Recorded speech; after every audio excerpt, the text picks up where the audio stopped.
Como definir imagem de fundo no Android. Olá, bem-vindos a mais um vídeo da Rato ADCC. Neste vídeo vamos aprender como definir imagem de fundo no Android.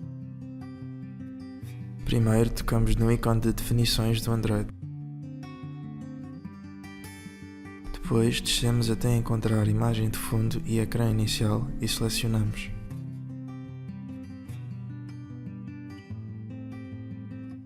Tocamos em definir imagem de fundo.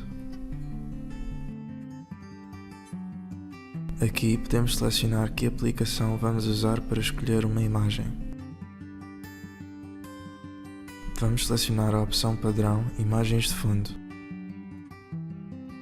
Aqui podemos escolher entre as imagens padrão do Android ou selecionar uma imagem do armazenamento do dispositivo. Vamos escolher primeiro uma imagem padrão. Selecionamos a imagem desejada. Com a imagem selecionada, temos a opção de aplicar a imagem ao ecrã de bloqueio, ao ambiente de trabalho ou ambos.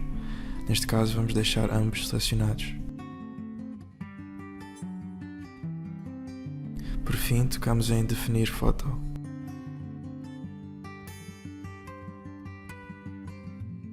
Para aplicar uma foto nossa ao fundo ou bloqueio, tocamos em Minhas fotos.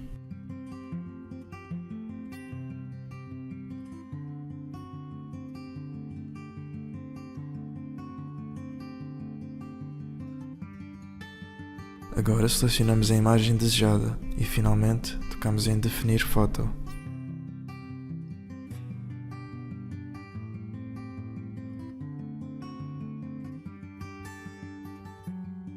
Espero que tenham gostado. Para mais vídeos sobre o Android ou outros, vejam o nosso canal. Obrigado.